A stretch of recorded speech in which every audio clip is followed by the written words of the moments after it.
What's up, podcast listeners? Welcome back to the What's Up Castleberry podcast. Hope you're enjoying your day, whether you're listening in the morning, afternoon, or evening. It's Drew and Andy here. Say hello, Andy. Hey guys, welcome to the show. Hope you're doing well as things are slowly moving into this new normal. That's right. Episode 16 is today's episode. We're officially have a driver's license, Andy, in the history of the show. Well, if you haven't heard from us, we are so glad you're tuning in this morning, this afternoon, this evening, again, whenever you're listening. We are Castleberry residents, local pastors, dear friends, and we love having conversations through this podcast medium for the good of the people of Castleberry, about Castleberry-related issues. And we love to include guests and friends who are involved with Castleberry. Our guest today, Andy, is probably one of the true queens of Castleberry. She is a dear, dear friend. Can't wait to introduce her in a few minutes. Yeah, absolutely. This is one of the guests we've been waiting for a long time. We've tried a couple of times, but it just hasn't worked out timing-wise. And I guess in lockdown, people have got a little bit more time. So we're thrilled to have this guest with us. So, Drew, it's been a kind of a slow transformation kind of week for me as things in my life have started to gear up a little bit, but I understand it has been a whirlwind of a transformation week for you. Do you want to tell us about what's been going on with you this week? Yeah, absolutely. Well, if you follow us on social media, you have seen the news already, but guests and listeners, I am a father for the first time. Woohoo! Yeah. My wife, Becky, and I are thrilled to introduce our son, Jalen Lee Taylor. We have been in the adoption journey and process for a number of years, and we're just so blessed and thankful that we were matched a couple of months back, kind of kept it very quiet, and Thursday, May 7th, our son was born, and we brought him home on Saturday. It's been a whirlwind, as you said, Andy, for sure. How's your sleep? How's your sleep doing? Hanging in there, doing pretty well. So far, he's been a pretty gentle baby. All of our friends and family have given us worst case scenarios, but we have been blessed. He sleeps every 3-ish hours. I get up in the middle of the night with him and just get to snuggle him. I love feeding him and going back to sleep. I will say, and I'm sure touch more on this in the coming episodes, but Becky and I have been incredibly blessed by our friends, our church community, and the people of Castleberry. We came home from the hospital. There were balloons and signs in the yard that our neighbors put together. We've had people drop off packages. Amazon just seems to come every couple of hours to our house. Even the Castleberry Elementary PTSA dropped off a bunch of diapers and wipes, and we just can't say enough how thankful we are for the community of Castleberry that we live in. We really, really feel loved. That is awesome, and you and that precious little baby boy are very worthy of that love. I did share your post on our social media, and just so you know, one of the first accomplishments of this young man's life is that he has garnered the most likes ever on a What's Up Castleberry Facebook post. So please tell him that, and hopefully that will build some strong self-esteem and self-confidence in him very quickly. But Drew, from Tracy and I, my family, from producer Robin, and honestly from all of our listeners, we just congratulate you and Becky. Couldn't be more excited. Friends who are listening, I'd encourage you to go read Drew's wife Becky's blog. Drew's wife Becky's blog. That's not an easy sentence to say quickly, on social media, and you'll see what an incredible journey this is. And honestly, I challenge you to read it and not weep. I couldn't do it because it's such a beautiful story. So God bless you guys, Drew. Super excited for you all. Thank you, Andy. And yes, I think Jalen deserved the most likes on our page. He's much cuter than either you or I. And if you need a nap during the show, you just give me a wink and I'll just kind of talk for a while and let you tune out and take a nap, okay? There we go. That works. Just this one episode. Just this one episode. Just this one. Okay. Very good. Well, Andy, we wanted to talk about our Castleberry news segment. It was really exciting year 2020 in the midst of, obviously, this year, just in general, in all of our lives, we will never forget. For me, in addition to the COVID, obviously our son being born, but just so many changes and things that are impacting the world around us.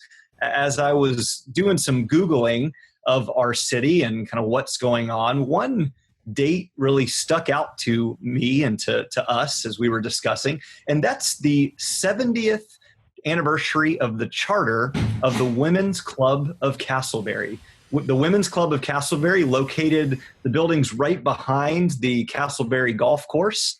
They were founded in 1950, and so they've been a charter club for 70 years. That's pretty cool. What a legacy and impact. Andy, you want to comment on the Women's Club of Castleberry?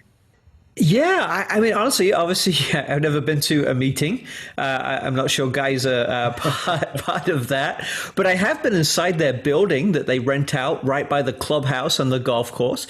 And it's a lovely piece of property, and they rent it out at very reasonable rates. It's a great place for parties and functions and things like that. But my other interaction with the Women's Club was when I was involved in the food pantry at Castleberry Elementary a few years ago. They just really rallied their sweet ladies to come up with some food and some provisions for the needy children in our family. I'm not quite sure what else they do, but I've known a few folks who've been a part of that club, and they say they appreciate the friendship and the fellowship and things like that. And I'm grateful, Drew, that you reached out to them, and we're hoping to have one of their leaders or someone from their leadership team on the podcast real soon.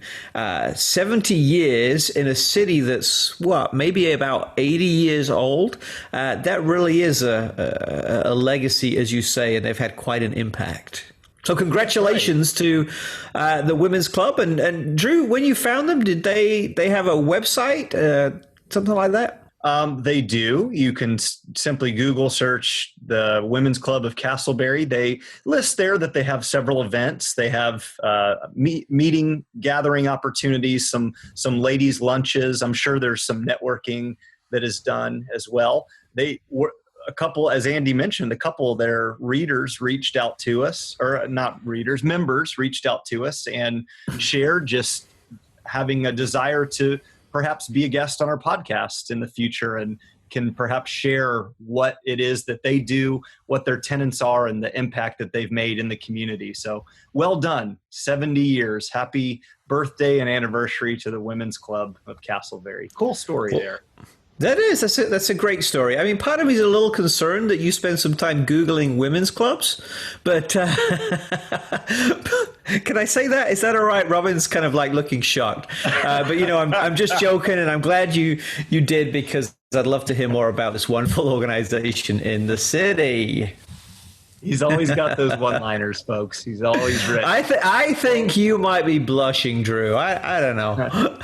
I am, just a little bit. Even through the Zoom, you can see me there. Well, Andy, let's take a moment now to answer a listener question. And this listener question is really directed more towards you. And I'm excited because even since the question was posed, there's been some updates here. If you have a question for Andy and I about our podcast, about the city of Castleberry, what's going on in the community, we would love to hear from you. There's several different platforms for you to connect with us. We have our Facebook page and Instagram page, both What's Up Castleberry, as well as an email address. Andy, our email address is updated, or it's still the same? Not yet. I'm seeing producer Robin shake her head, but here's the exciting news, right, Robin? We are within days of launching the What's Up Castleberry website, and Robin, our producer, has been working diligently on it. She's learning as she's going. We haven't paid her a lot of money, but she's invested a lot of love into it, and we're really excited about going live, hopefully pretty soon. But but we want to make sure it's as strong as it can be before we go.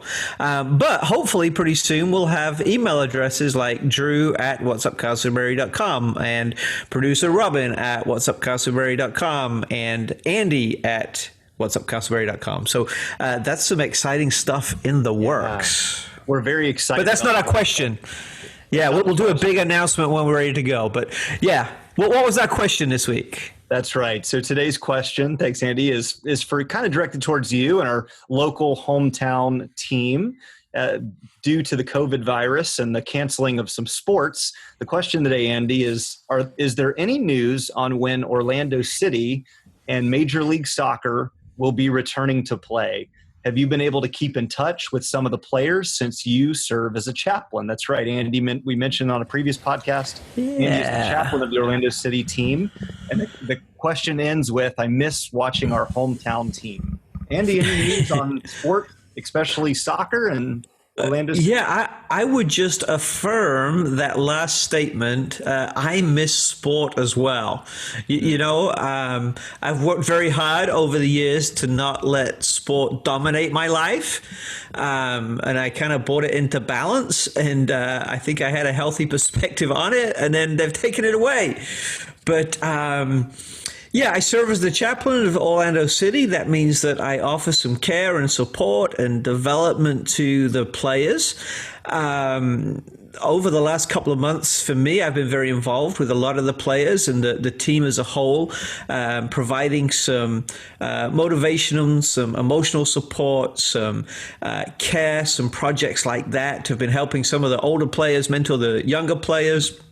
And it's really been a lot of fun, but I don't have anything official about a restart date. There are lots of exciting rumors floating around that maybe the whole league might come to Orlando for 2 months and play behind closed doors down here at Disney. I can't confirm that at all, but some of the rumors seem to have some pretty credible sources, so we'll see how that goes. But yeah, I miss sports. How are you surviving without that element of our lives?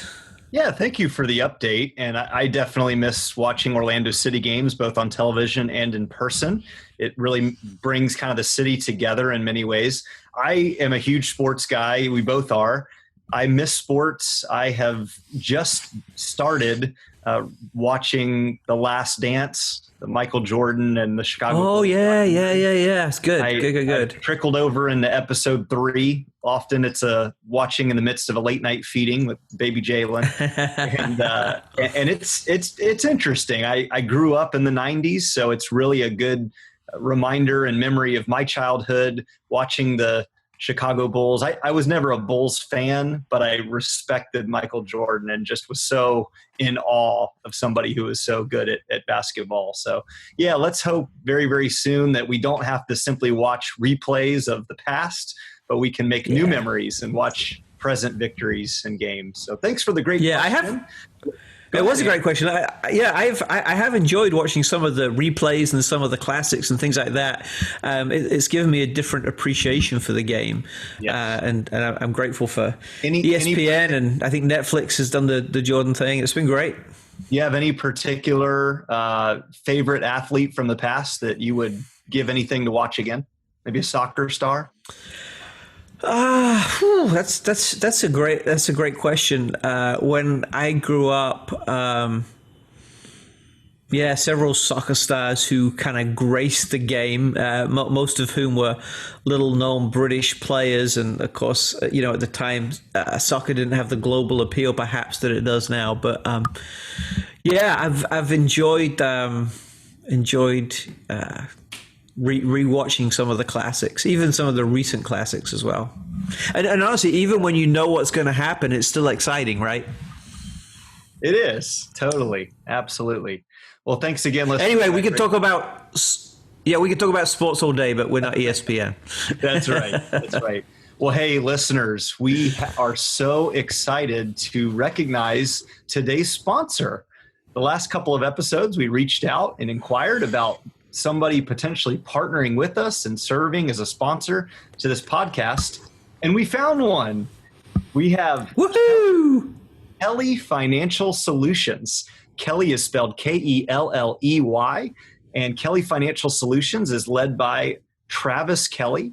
Travis is a member of the Castleberry Chamber of Commerce. He's become a recent friend to Andy and I.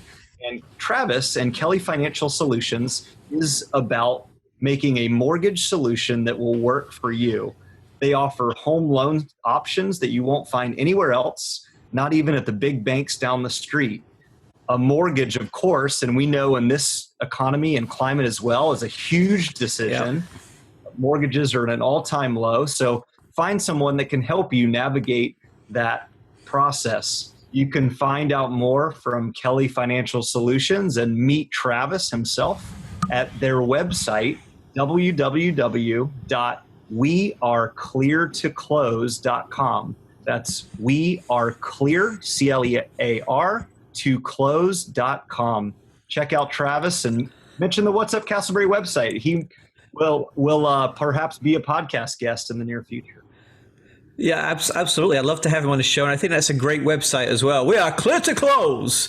It's the words everyone wants to hear when they're ready to buy a house. So thank you for Travis. Thank you, Kelly Solutions, for helping us. Are we ready for our guest, Drew?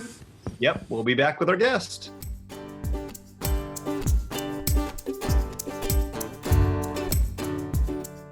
All right, welcome back, listeners.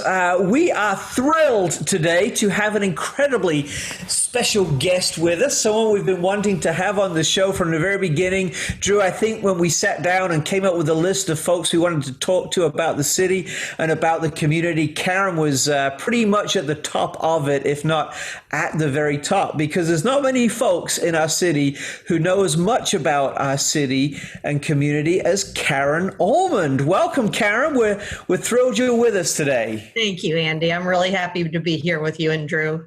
We understand that you were at grandma's sitting last night. Did you get any sleep? I did. That's why I like to have her every week. She's a great sleeper. I wear her out. We play in the yard. It's the best. Sorry, Karen. Who wears who out? I missed it. She wears me out. I wear her out. I get 20,000 steps. That's just rounding a circle around your garden.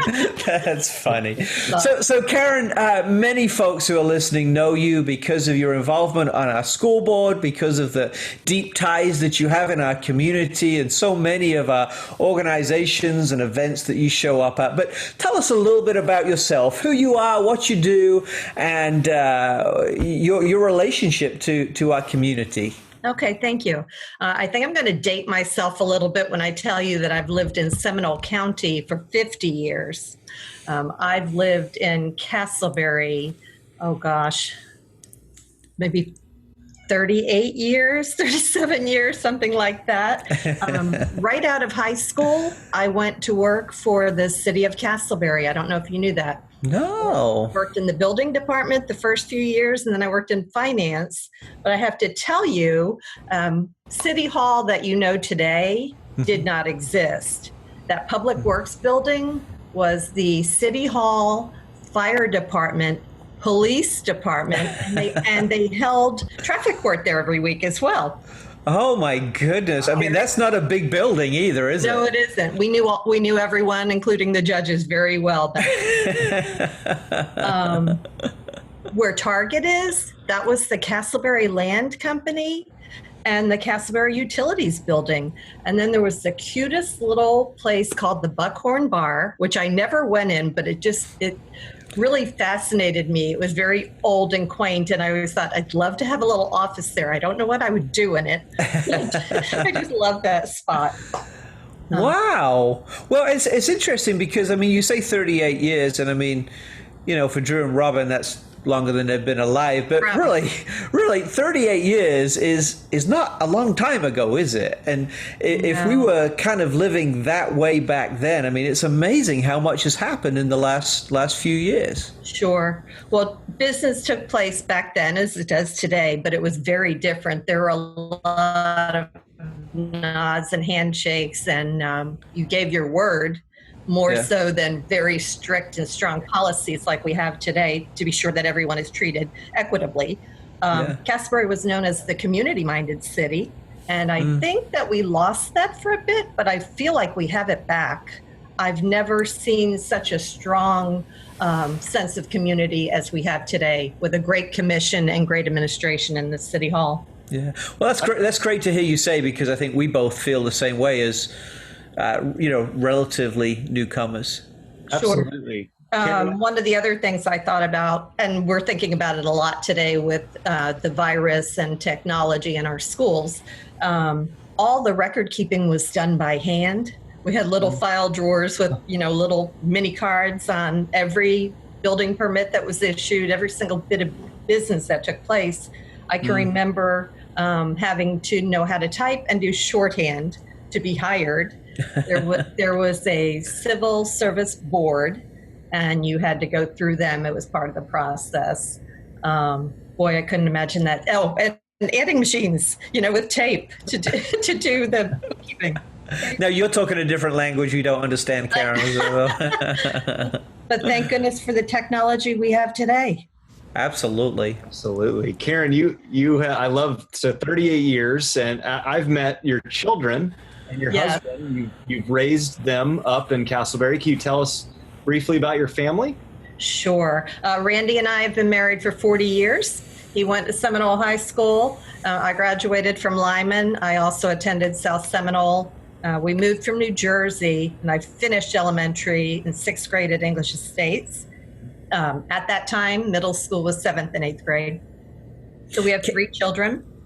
Karen, just a side note, you went to South Seminole. Do you remember a teacher called Mrs. Twackman? Oh my gosh, she was my teacher. Really? Well, Yeah. she used to go to the church I used to pastor, and I think she passed away last year at 97. Yes. Awesome lady. Yeah, she was a great lady. We had some mutual friends, and so I would see her every year or two at a retiree type luncheon that they would host. I love it. Invited me. Love it. Yeah. So that was sweet. So my daughter and her husband and her baby live in Brevard, and my oldest son and his new wife live in Castleberry, and my youngest son and his wife and my granddaughter live in Mount Dora. I see them as much as I can, in between working. I'm glad to have a flexible schedule. To not have events right now permits me to see them at least once a week. That's so beautiful. And as you said, you babysat your granddaughter yesterday. If you were to take her out, Karen, what is we know you're a big walker and you love to get out and about. What's your favorite spot in Castleberry? Where would you tell people to go visit? Oh, well, I love Lake Concord Park, and I can hardly wait for it to open back up again. If you bring little ones, there's a great splash pad. But just connecting with nature, just listening to the birds, and we have such beautiful weather and great scenery. Andy knows I see him often when I walk. Mm-hmm. There's a loop around the golf course and Triplet. We like to walk that. Karen and I have scared each other a few times in the early mornings. Yes. That's good. So Karen, you've been involved in the city and in civil service for a long time. Just to make clear, you're on a school board at Seminole County Schools, and you have been for a number of years. But what was your motivation initially to get involved in civil service, and what has kept you involved over the years? I love to serve people. I love to help people. I love to connect people. I'm very relationship oriented. So if you were to say, oh, I wish I knew somebody who, I probably do know a person that does whatever it is you're looking for. Right. It brings me joy to be able to help people. Yeah. There's something to be said, and I think Drew carries this, and I certainly have fun doing this as well. There's few greater things in life than being able to connect people, right? And if someone has a need and we can connect them with someone who has a solution, there's great joy in that. So you served the city in numerous ways over the years, and then you started serving in the school board. What prompted you to get involved in that kind of service? Because that's a very unique and honestly a very, very influential position to serve from. What was your motivation for getting involved in our school system? So I was always involved in the schools as a parent. I did PTA, I did SAC, which is school advisory. You name it, I think I did it. every position there was. So it kind of seemed like a natural fit, although it really wasn't on my radar. When my kids were in high school, I kind of tossed it around. And at the time, there was a census, and I was redistricted. So there was no longer a position to run for, because you do have to run in the district you reside in. And when Sandy Robinson, who was on the board, was getting ready to retire, she called me and she said, "You would be a great fit on the school board." So I asked her if she would sit down with me and open her books. And I really wanted to look at her calendar and take a really hard, honest look on what it looked like commitment-wise. It was eerie that I didn't have the conflicts I thought I would have, that I could say, "Oh, sorry, that's not going to work for me." And I also think part of making the decision was, once my kids were out of school, I really, other than doing things like Rotary, I needed more purpose. And I had nothing to lose. It wasn't about getting elected at all, but I felt like I brought a lot to the table in the education arena. Well, I think history would certainly affirm that, yes. Yeah, I have a question, Karen. I love what you commented earlier, that you're a connector of people. And I've seen that through the chamber and other channels. Who are some, maybe 2 or 3 names or a story of just somebody interesting that you've been able to connect with through your role as school board member? Maybe a relationship that's formed, or just somebody interesting that you've enjoyed getting to know through that. Well, sometimes you connect and you realize you're connected, but you don't realize the impact until time passes.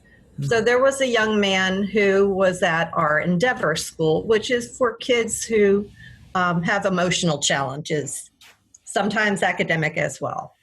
And I met him, let's say 6 or 8 years ago, maybe 6 years ago. And he was labeled a troubled youth. Well, this week, he's graduating from high school. He wasn't a troubled youth, he just had a troubled family situation, let's say. And we became friends. I would run into him, we'd talk, he'd text me, he'd call. Then I get this letter from him on how I've influenced his life and helped him to stay on the straight and narrow path. And he's a fantastic young man. And I'm so proud of him. And, from my perspective, I didn't do a lot, but from his, I did. And so, things like that, that's huge for me. Yeah, I love that. And I think that, Karen, that speaks so well of you. And in my interactions with your colleagues on the school board, as well as you all have this personal care for students, as well as the stewardship of the organization, right? It would be easy to see you on the dais and with these big decisions and these multi-million-dollar budgets and the 6,000-7,000 people staff, to think, okay, they're at the top of some organizational chart, sending down edicts from above, but it's not like that as well. And I love the way that you personally invest in students, and I've seen your colleagues do it as well. And my guess is there are probably hundreds more stories like that we don't get to hear. So thank you for that. Thank you. Yeah. What would you consider some of the greatest accomplishments with the school board? There's a very personal story there that affects the one, but you guys are making decisions kind of every day that affect many folks. What do you consider the greatest accomplishment on the school board? I'm one of 5. We do everything together collectively. We have absolutely no power individually. So I could tell you anything I want. It's just my word or opinion. One of the things that I think of that you could see physically is a partnership we have with the city of Altamont Springs at Lake Lotus, and it's a science incubator. And there's a huge board. It's a periodic table, but each of the elements is a different partner in education. For example, Duke Energy is one of the partners. And I believe Florida Hospital at the time, or Advent, I'm not sure, where that line is. But the kids can go there and actually learn, and they've expanded this science outdoor work area, that there are opportunities for employment down the road too for some of these young people working in water treatment. It's a great partnership. I'm about getting things done, and sometimes I think the small things are more significant than the big things. The big things just get your attention. We did a physics bus this year, the first one in the United States. We hope to have 3. Physics is where it's at for kids. They need it desperately, and there are great jobs that will lead into. But the intent is that these buses will go out into the community, especially starting with our kids, the schools that have a higher percentage of free and reduced lunch, to give them an opportunity to learn about physics. Third thing I think of is ePathways, which stands for Education Pathways, and that's personalizing experience for students, meeting them where they are and helping to push them where they need to go. And I'm very proud of all those 3. I love the diversity of your interests and your passions. And Karen, I think one thing that really speaks to you, and next episode, we're going to talk more about kind of legacy and some bigger picture type things within the school board. But you have, I've seen you at the literally every school around the county, whether it's A schools, to the struggling blue collar school, everywhere in between. You have a heart for children and families, regardless of their situation. That is a huge accomplishment to just demonstrate that you care about people. Yeah. Andy, do you want to wrap us up? Yeah, I do. I'm just thinking, as Karen was talking about the changes in education, and obviously I've seen some of this firsthand as we've been distance learning our kids. Sometimes I think, man, I wish I was 14 again. And again, there's a lot about 14 that I wouldn't want to go back to, but I get so excited when I hear about what's happening in Seminole County Public Schools. And I'm like, hey, where do I sign up? Can I go back and do that? But Karen, thank you so much. We do have to wrap up, but the good news is Karen's going to be back with us next week for part 2 of this interview, where we'll dig a little bit deeper into distance learning and some of the bigger picture things of the school board. But Karen, for this episode, thank you so much for joining us. Thank you for sharing. The time goes so quickly, and I know there's so much to say, but you've just given us a highlight of some of the great things happening in our school and in our community. And I know you haven't meant to do this, but you have helped us connect better with you and the things that you're involved in as well. So thank you. Thank you so much. Let's take a break, and we'll be back with you, and then we'll be back with Karen again next week.